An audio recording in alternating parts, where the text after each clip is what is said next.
الحمد لله وحده والصلاة والسلام على من لا نبي بعده. عن أبي هريرة رضي الله عنه قال رسول الله صلى الله عليه وسلم 10. hadis: إن الله طيب لا يقبل إلا طيبا وإن الله أمر المؤمنين بما أمر به المرسلين فقال تعالى: يا أيها الرسل كلوا من طيبات واعملوا صالحا. وقال تعالى: يا أيها الذين آمنوا كلوا من طيبات ما رزقناكم. ثم ذكر الرجل يطيل السفر أشعث أغبر يمد يديه إلى السماء: يا ربي يا ربي، ومطعمه حرام ومشربه حرام وملبسه حرام وغذي بالحرام فأنى يستجاب له. رواه المسلم. Бұл хадистағы Абу Хурайра радиаллаху анхудан риwayat қылған хадис. Аллахтың елшісі саллаллаху алейхи вассалам айтты: Аллах Таала ару таза. Аллах Таала ару таза, жана таза адал нәрсені ғана қабыл алады. Аллах Таала пайғамбарға бұйырған нәрсені момындарға дағы бұйырды. Пайғамбарларға бұйырылған нәрсе момындарға да бұйырылды. О елші, Аллах Таала тарабынан келген елші, о пайғамбар, адал таза тамақтардан жегіле, жана жақшы амалдарды жасағыла. Андан соң пайғамбарымыз саллаллаху алейхи вассалам ұзақ сапарға шыққан, чаштары сапсайып, чарчаған, чаң тозонға буланған киши туралы айтты. Жанағы киши қолын асманға көтеріп: я Рабби, я Рабби, о Раббим, о Раббим деп дуа қылып жатады. Бирок анын жегені, ичкени арам, кийгени арам, жеген тамағы арам. Ошол арам менен тамақтанған кантип анын Аллах Таала дуасын кабыл алсын. Бұл 10. hadis дуа жана анын адептери тууралуу мына бизге баяндап берет. Каулу: инна Аллах Таала таййибун ла яқбалу илля таййибан. Аллах Таала ару таза, жана таза адал нерсени гана кабыл алат. Ат-таййиб Аллах Тааланын ысым сыпаттарынын бири. Бардык жакшылыктар Аллах үчүн гана. Ат-тахияту лиллахи вас-салават ват-таййибат. Салават, саламдар жана салаваттар жана бардык жакшы иштер Аллахка гана тиешелүү. Анын иштеринин баарысы жакшы. Аллах Тааланын иштеринин баарысы жакшы. Анын иш аракеттеринин баарысы жакшы. Анын шарияты жакшы. Анын өкүмдөрү жакшы. Анын жиберген пайгамбарлары жакшы. Аллах Таала ошондуктан жакшыны гана кабыл алат. Амалдардын жакшысын гана кабыл алат. Эгер мусулман киши Раббисин таанып билсе, мына ушул ысым сыпат таанып билсе, мына ат-таййиб Раббисине жакшы амалдарды арнайт. Жакшы амалдарды арнайт жана жакшы тамактарды жейт. Адал тамактарды жейт. Бул хадисте пайгамбарыбыз саллаллаху алейхи вассалам Аллахтын ысымын айтты. Мына Аллахтын ысым сыпаттарынын абсолюттуу ысым сыпаттарынын бири ат-таййиб. Мына амалда ихлас менен пайгамбарыбыз саллаллаху алейхи вассаламдын сүннөтүнө эрчүү болсо гана кабыл алынат. Пайгамбарыбыз саллаллаху алейхи вассалам эрте менен күн сайын дуа кылат экен: Аллахумма инни ас'алука илман нафи'ан ва ризкан таййибан ва амалан салихан. О Аллахым, мен сенден пайдалуу илим жана жакшы рызкы, адал таза рызкы жана жакшы амал сураймын деп. Каулуху инна Аллах Таала таййибун ла яқбалу илля таййибан. Аллах Таала ару таза жана таза адал нерсени гана кабыл алат. Аллах Таала пенденин сөздөрүнөн жана амалдарынан жакшысын кабыл алат экен. Ошондуктан таза тамак же жана ошондой эле таза кийим ки. Ат-таййиб Аллахтын ысым сыпаты. Эми ар кандай кемчилдиктерден Аллах Таала ару таза деген.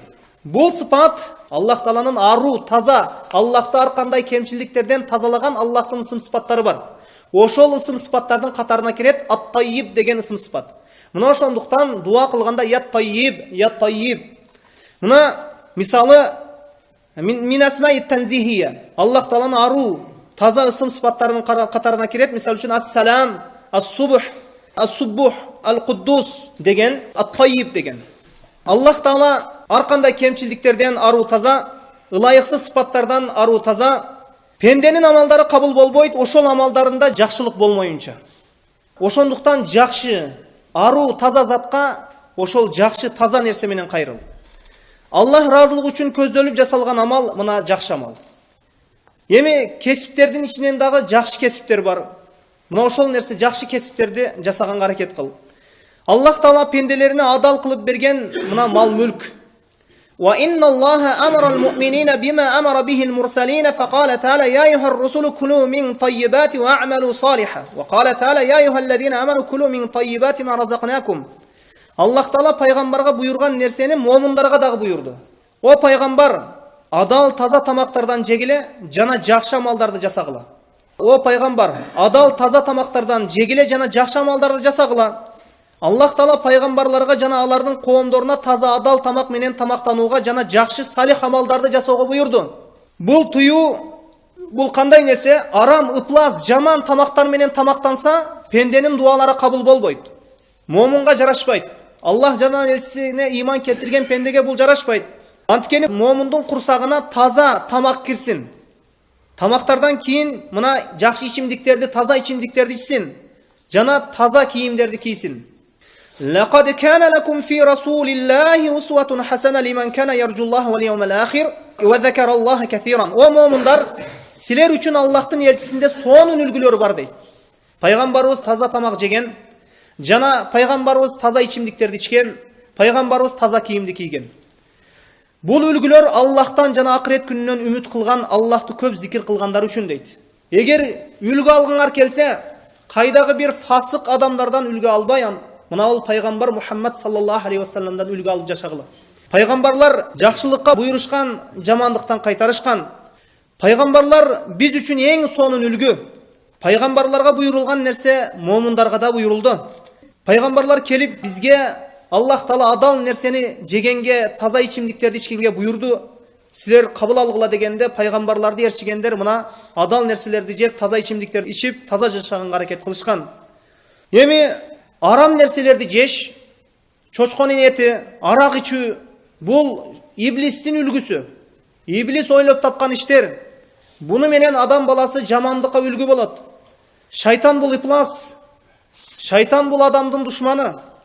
ثم ذكر الرجل يطيل السفر أشعث أغبر يمد يديه إلى السماء يا ربي يا ربي ومطعمه حرام ومشربه حرام وملبسه حرام وغذي بالحرام فأنى يستجاب له.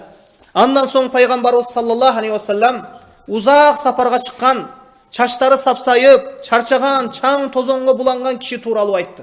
Jana kişi kolun asmanga kötörüp, "O Rabbim" dep dua kılıp jatат. Birok anın jegeni, içkeni aram, kiygeni aram menen tamaktangan bolso, kantip anın Allah Taala duaсын kabul alsın dedi. Mına uşul jerde 4 nerseni bayandadı. Uşul 4 nerse duanın kabul bolusuna bir sebep. Dua kabul boluş üçün 4 sebep boluş kerek. Birinci sebep uzak sapar. Saparga çıkkan vakıtta Allah'a dua kılууну unutpaşыбыз kerek eken. Birincisi uzak sapar. Peygamberimiz sallallahu aleyhi ve sellem aytты. "Thalathun da'watin la turaddu da'watul walidi ve da'watus saimi ve da'watul musafir." 3 adamdın duasını Allah Taala kaytarbayt eken. Birincisi atanın balasına kılgan duası. Oşol ata enesinin balasına kılgan duası. Ekincisi bul oroza tutkan adamdın duası. Üçüncüsü uzak saparga çıkkan adamdın duası eken. Mına ar-raculu yutilu safar, kişinin uzak saparı dedi Peygamberimiz sallallahu aleyhi ve sellem. Ekincisi aş'ata agbara, çarçagan, çaң tozonga bulangan kişi. Bul duanın ekinci kabul boluu sebebi. Bul kiyimge baylanışat. Kiyimdeki jönököylük, tekeberlik emes, kibirlik üçün emes, kiçipeyildüklük menen. Oşol Allah razılık üçün kiyim kiygen dagı bul ibadat. Oşol kiyimdi kiyүү menen boy kötörүү emes, adamlarga maktanуу emes. Oşol Allah Taalaga oşol taza kiyim menen ibadat kılуу. Bul körünüş kiçipeyildүүлük körünüş eken. Kiçipeyildүүлük, jumşaktık, bul dagı duanın kabul boluu şartı. Emi üçüncüsü yamuddu yadayhi iles sama. Üçüncüsü kolun asmanga kötörүү. Kolun asmanga kötörүү bul dagı duanın kabul boluusunun bir sebebi eken. An Salman el-Farisi radıyallahu anhu anin Nabi sallallahu aleyhi ve sellem kal: "İnna Allah hayyun kerimun yastahi iza rafa'a ar-raculu ilayhi yadayhi." Salman radıyallahu anhudan rivayet kılınan hadiste Peygamberimiz sallallahu aleyhi ve sellem aytты: "Allah Taala uyalat" dedi. Eger pende oşol eki kolunup asmanga kötörө turgan bolsa, oşonu kuruk kaytaruudan Allah Taala uyalat eken. Эми Аллах Таала кандай уялат? Пенделерде уялбайт. Анын уялуусу өзүнүн улуулугуна таандык. Лайса камислихи шей ва хува самиул басир. Ага эч бир нерсе окшобойт. Ал угуучу, көрүүчү, билүүчү зат. Эми ан Абдиллах радияллаху анху колду көтөрүү бул Аллахка болгон муктаждыктын белгиси экен. Ошол пенде колуну көтөргөндө Аллахка муктаждыгын билдирет. Өзүнүн муктажды экендигини, ошол факыр, ошол кембагал, ошол муктаж өтө кыйын абалда экендигин билдирет. Эми ан Абдиллах радияллаху анху анин наби саллаллаху алейхи вассалам кал ирхам ман фил арди ярхамка ман фис самай. Мына Абдуллах радияллаху анхудан риваят кылган хадисте пайгамбарыбыз саллаллаху алейхи вассалам айтты: жердегиге ырайым кыл деди.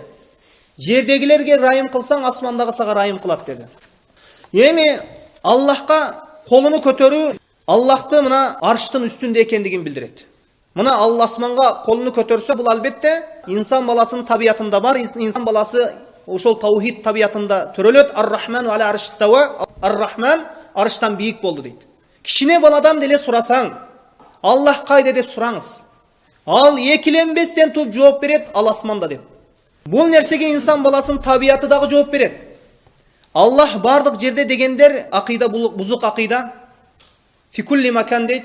Бардык жерде деген бул бузук акыйда. Аллах Таала бардык жерде десе, Аллах Тааланы жаман жакшы нерселер менен да аралашып таштайбы? Аллах Таала тайиб, Аллаху тайибун. Аллах жакшы, аруу таза. Кебирлер айтат, бул дагы бузук акыйда. Аллах асманда да эмес, жерде да эмес, ааламдан сырткарда эмес. Бул акыйда бул Аллах Тааланы жокко чыгаруу. Аллах Таала Кур'ан-ы Керимде мен арштын үстүндөмүн деди. Валлахи фавкал арш деди пайгамбарыбыз саллаллаху алейхи вассалам хадисте. Аллах арштын үстүндө. Анда Аллах бардык жерде десе, анда Аллахка карай колдун көтөрүүнүн эмне мааниси бар анда? Анда жерге карап көтөрө бер. Мына ошондуктан Аллах Таала Ар-Рахману аля арш истава, Аллах арштан бийик болду. Эми бул үчүнчүсү, төртүнчүсү колду көтөрүүдө Аллахтын абсолюттуу ысым сыпаттарын ортомчу коюу. Я Рабби, я Рабби. Мына Ар-Рабби бул Аллах Тааланын ысым сыпаты. О Раббим, о Раббим деп. Бул жерде дуа кабыл болуусунан дагы бир себепти Шейх рахимахулла дагы бул жерде кошуп коет. Кайсы? Биринчиси мына айтып өттүк, я Рабби деп, кийингиси төртүнчүсү мына ысым сыпатты ортомчу коюп, колуну көтөрүп суроосу. Бул жерде дуа кабыл болуусунун эки себеби бар. Мына биринчиси Аллахтын ысым сыпатын ортомчу коюп. Рабби Аллахтын ысым сыпаты. Көптөгөн пайгамбарлардын дуасында Кур'анда келет, Аллах Таалага мына ушул пайгамбарлар дуа кылганда я Рабби деп дуа кылган. Көп пайгамбарлар мына ушул ысым менен дуа кылган. Аллах жаратуучу, рызкы берүүчү, өлтүрүүчү, башкаруучу, тирилтүүчү дегени мааниси. Төрт нерсе дедик. Шейх рахимахулла бешинчисин да кошуп койду ушул жерде. Хадисти шартаган Шейх хафизахулла. Уд'у раббакум тадарруан ва хуфия иннаху ла юхиббул му'тадин. Бешинчиси мына кайталоо экен. Кайталоо.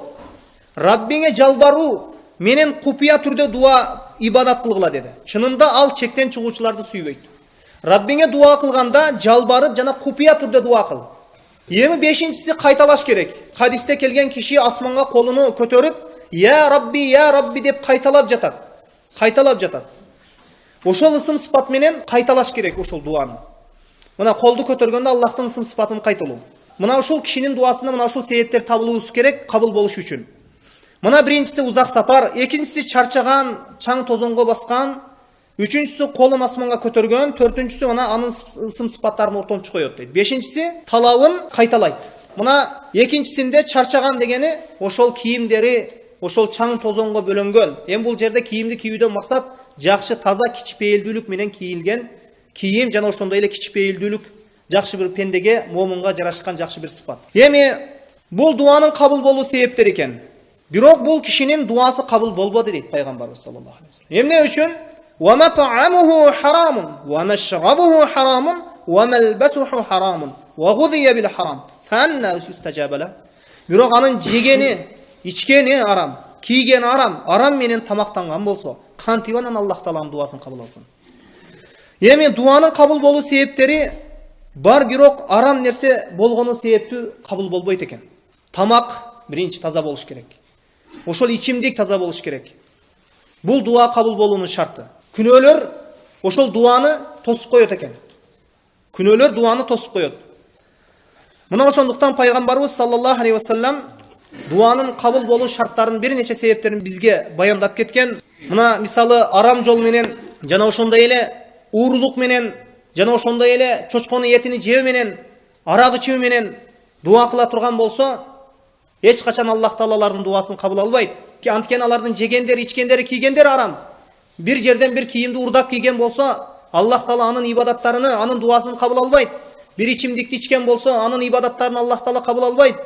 Ал бир нерсе, бир арам тамакты жеген болсо, анын ибадаттарын, намаздарын, ошол туткан розолорун кабыл албайт. Мына ошондуктан пайгамбарыбыз саллаллаху алейхи вассалам бизге ошол момунча, адамча жашоону мына үйрөтүп кетти. Эми дагы дуанын кабыл болуу, дагы тосуп кое турган бир нерсе, бул капырларга окшоп кийинүү. Ошол капырларга окшошуп алуу дагы дуаны тосуп коет экен. Жана ошондой эле арам нерселер, Аллах Таала арам кылган нерселер, арак, чочко, мына ушул нерселер дагы баарысы мына ушул пенденин эгер тамактарын аралашып кала турган болсо, дуасы жана ибадаттары кабыл болбойт. Кабыл болбоосуна себеп болуп калат. Мына ошондуктан Аллах Таала кулу мин таййибат, жакшы нерселерден жегиле деди. Wallahu a'lam wa sallallahu ala Muhammadin wa ala alihi wa sahbihi wa sallam. Subhanaka Allahumma bihamdika ashhadu an la ilaha illa anta astaghfiruka wa atubu ilayk bi rahmatika ya arhamar rahimin.